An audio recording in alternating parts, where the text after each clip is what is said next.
Hey guys, it's been another really long time since I have been here with you guys, and I really don't have an excuse. I just haven't, so hey. So the last video I posted was maybe like 2 weeks ago, and it was regarding my Booktubeathon vlog, if you can call it that, because it's pretty much me talking for 20 minutes about how I'm supposed to read something, and then I didn't, because in case you didn't watch it, surprise surprise, I totally failed Booktubeathon like halfway through. However, I did manage to finish a couple of books, and I wanted to go over that with you. I know it's super late, we're like more than halfway through August, and I am barely putting up my July wrap-up. So anyway, in this wrap-up, we're gonna be talking about the Booktubeathon books that I actually did finish, and the other books that were not for Booktubeathon that I also finished, and maybe if it's not too long, I'll go into the ones I started and didn't finish, and into my currently reading.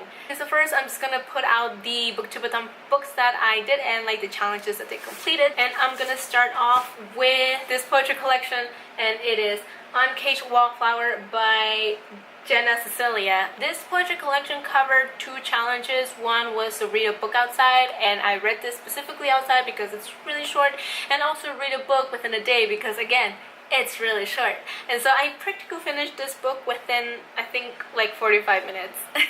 I was not impressed. I gave this book, I believe, like a 3-star.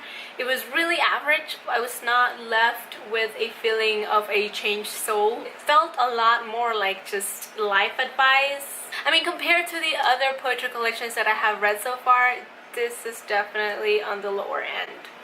And then the second and last book that I finished for the Booktubeathon was The Fixture by T.E. Woods, and this was an audiobook that I listened to, and I was so upset and sad and disappointed at this book because it was not the book that I intended to read. I intended to read The Fixture by Stephanie something, and I read the wrong The Fixture book.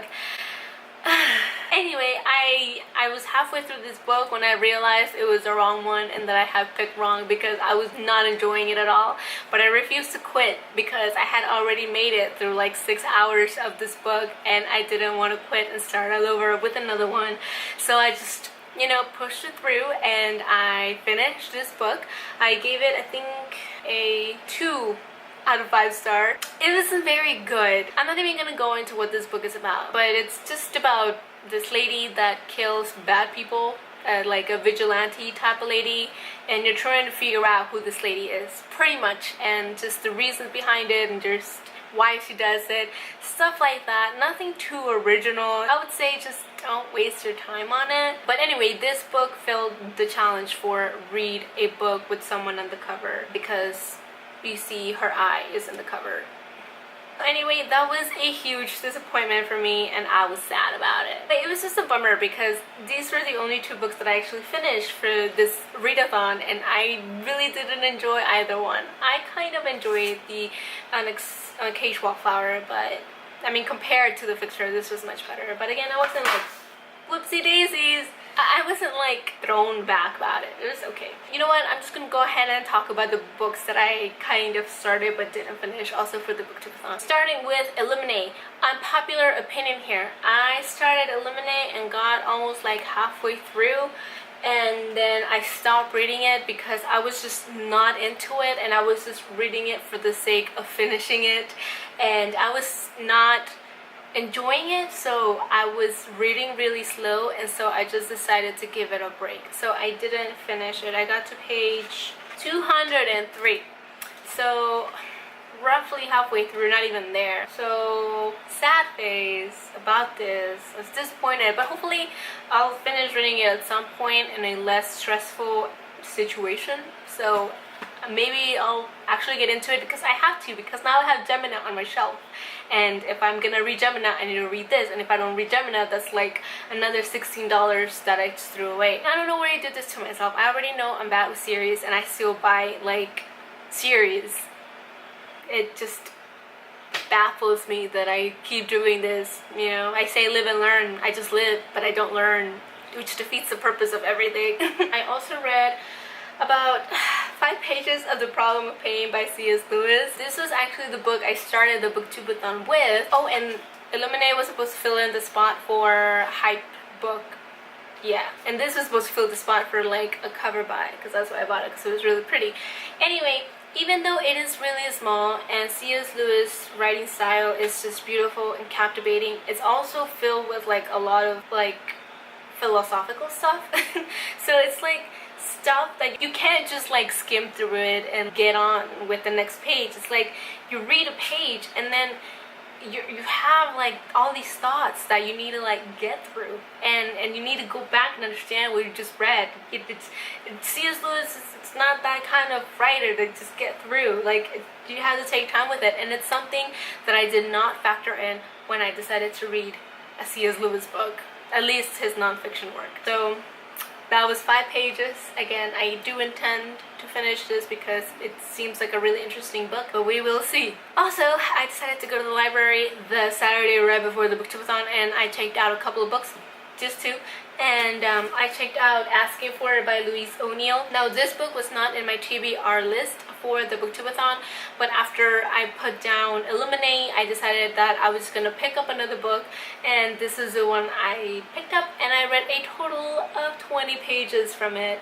So I can't give you a concise anything about it because I know nothing about this book, but it's gonna go back to the library soon, so I don't know if I'll finish it. So anyway, those are the books that I read or attempted to read for the Booktubeathon. Aside from that, I had already finished a book or 2 of my reading for July. First one of which was The Hate You Give by Angie Thomas. This has been a huge debut novel this year, and it's just been everywhere on the internet and just everywhere, and it's just amazing fictional commentary about what's happening in the country. It's really good. It's really good. It's a 4.5 for me. Guys, just read it. I'm not gonna go into it just because it's been everywhere on the internet, and I think I'm one of the last few people that have actually gone through this book.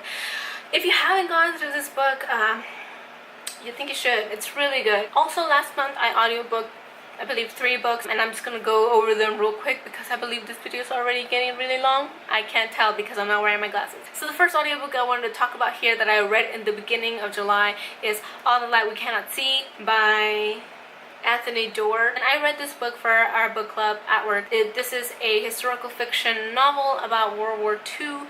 I feel like it's a great book, and I would have enjoyed it more had it not been for the pressure of finishing this book on time for the book club. Also, I was not really in the mood for World War II historical fiction, which is seldom of me to say because I'm more often than not more than in the mood to read historical fiction. But this time around I just wasn't, and I just kind of like just went through the book just to get through the book. I would like to reread this book sometime in the future, and maybe I will, but for now I gave this book a 3 out of 5, and I think it was just because I didn't feel like reading it. But overall, it's an interesting story. It's a great World War II historical fiction work, and I do recommend it if you're in the mood for that right now. I feel like this is more of a winter, fall, cooler weather type of read, but I don't know, I just didn't enjoy it. And it wasn't the book's fault, it was just me. I just didn't feel like it, but I had to because book club. But it's okay. Move on.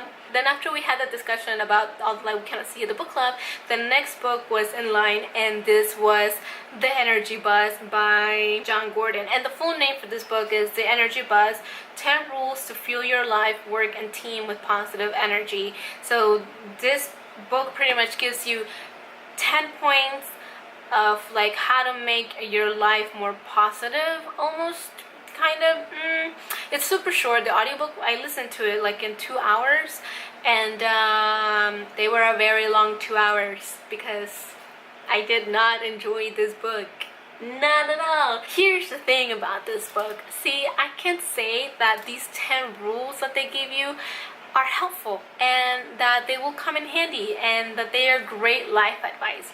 Yes, but the delivery is one of the worst deliveries I have ever seen. So the delivery for the 10 rules is in form of dialogue and a little short story parable kind of thing. The author introduces this character. His name is I think it was George, and you know, his life just sucks, and his marriage is falling apart, and his work life is just horrible, and his car breaks down, and so then he has to take the bus to go to work, right? And this turns out to be the energy bus, and the driver of the energy bus, her name is Joy, and she is just this overly positive person that just shines, and it's just I did not like Joy in the bit, and I know it makes me sound like a really negative person, but just the way that Joy is presented, I was like, get out of my face right now. No, stop. And then like all the other passengers were just as annoying, and I think my greatest critique on this book is just the dialogue that was used. The dialogue of this book was terrible. So bad. Oh my goodness. Joy kept referring to George as Sugar. So she was like, hey Sugar, how are you doing today? Oh Sugar, you'll be fine. And I'm like, can you not stop? I cringe at the thought of Joy in this book. I didn't like her. I hated the dialogue so much. I think that if this book had been presented to me like an essay format or like any other way, I think I would have enjoyed it a lot more.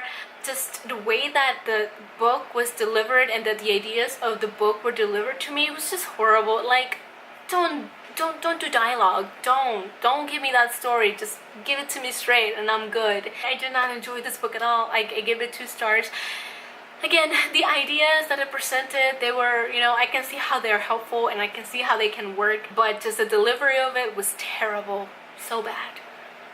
Anyway, then the last book that I ended up audiobooking was Furiously Happy by Jennae Lawson, and yes, I did just read it like a couple of months ago, but I decided to read it again because I've been having a rough month, and it was just comforting to go back and re-listen to Jennae, and it just made me feel good. I'm not gonna go over this because I already wrapped it up, and like I think it was May or April, I don't remember, one of those, but again, it's great. I love that book.